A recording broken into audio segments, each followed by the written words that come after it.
we're being honest, our red line happened 100 years ago at the beginning of the imperialist Zionist project.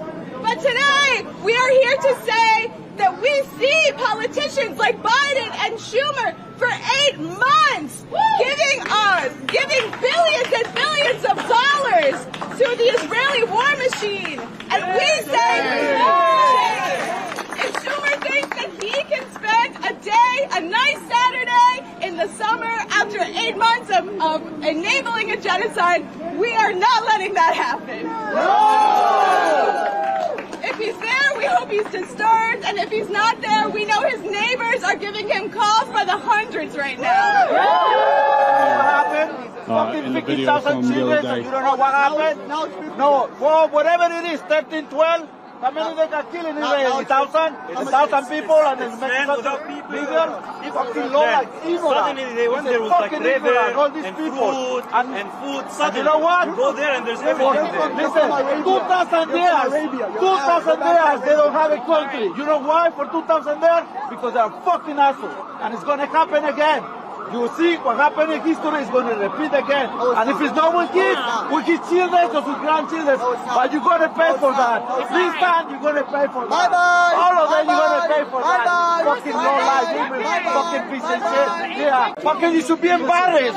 What this is what? Listen, what you mean that's it? What do you mean that's it? I'm not Nazi. Don't tell me what to do.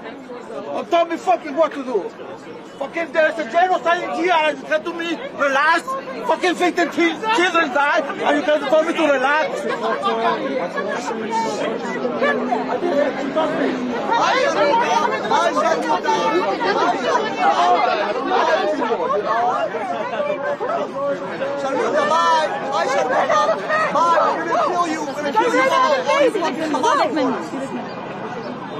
They're not other people to fight.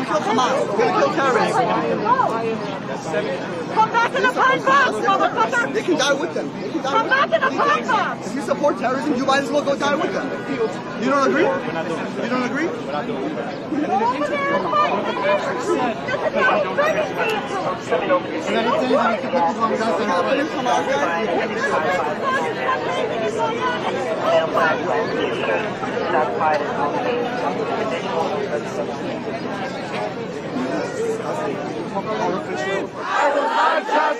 Fired from the New York City public school system for daring to speak up for Palestinian children, for Palestinian men and women who have been targeted for the last 8 months by the terrorist Zionist state. My superintendent told me that the reason for my firing was because I made my beliefs public. I also think it's going to take every sector of our society to mobilize, to gather their people, to gather their, because we have an understanding that our enemies are U.S. capitalism, are the landlords here in New York City who are driving people out of their homes, who are gentrifying neighborhoods across this city. So it's going to take every sector of society, every part from labor to students to renters who are going to mobilize their people, who are going to educate, who are going to bring people out into these actions, because we understand and we know that these mobilizations like this are, Chuck Schumer hears them. There's a reason why we're here, 100 of us, and we see these cops out here in riot gear, right? They're scared of us. So I think the continuation of 8 months of struggle, we have seen that it has not let up, it has not dwindled, but it is only continuing to grow. And we saw that last week when people mobilized to Washington, D.C. We're going to see it again when we mobilize to D.C. once more, to let these war criminals know that we will not be silenced, we will not cower, and we will continue fighting and speaking up for the Palestinian people. Right. That's why they're building a $200 million cop city in New York, because they, I mean, in other states as well, Atlanta, everywhere else, because they know the people are waking up, people are rising up, and that's how you should end. So That's why I think they're building these cop cities and they're showing up in riot gear. For a peaceful protest for 100 people. Yeah, they're terrified. They're quaking in their boots. The people, the power that the people hold, since October 7th, the consciousness of people has risen. People have woken up.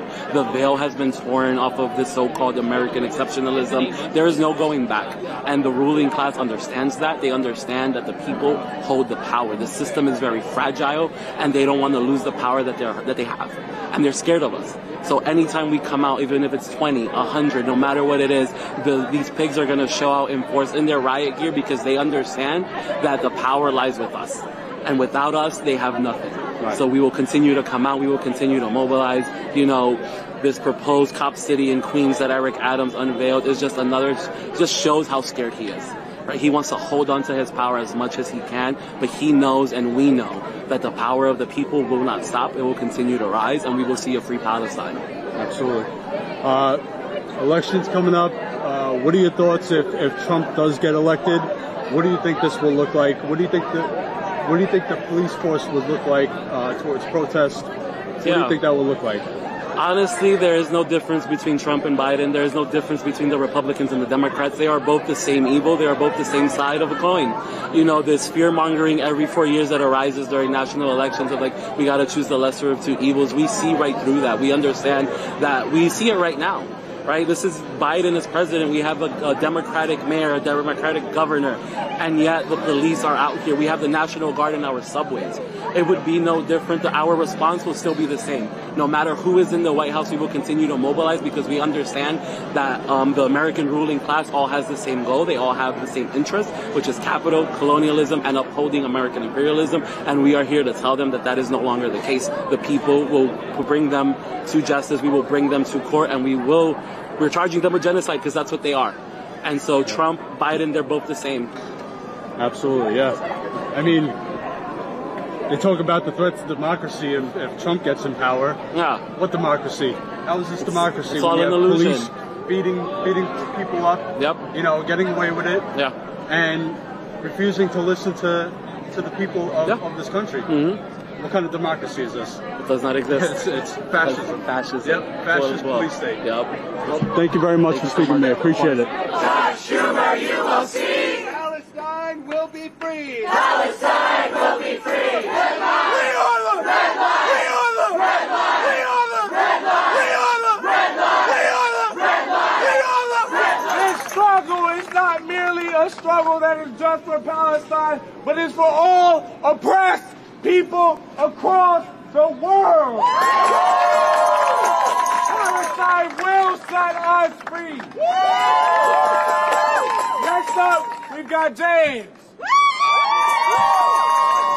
As students of history, we know that it is not some politician in some cushy chair that has power. And we know that as students of history, we the people are the ones with power, and we need to show up and show out for Palestine. We've got some people who are afraid of what power looks like. We know that right across from us, we have some people who do not agree with us. And what do we say to them? We say, shame! Shame! And that's all we have to do to address them, because they're not worth our time. And we've been out here on this very block, actually right there, in front of Schumer's house, in far colder conditions than this. I remember coming out here and picketing outside of that building at 5 a.m. in the wintertime. In December, in January, we were out there for weeks. Because Chuck Schumer has not stopped his complicity in the genocide. River to the sea. From the river to the sea. Palestine will be free. Palestine will be free. Palestine will be free. Palestine will be free. Palestine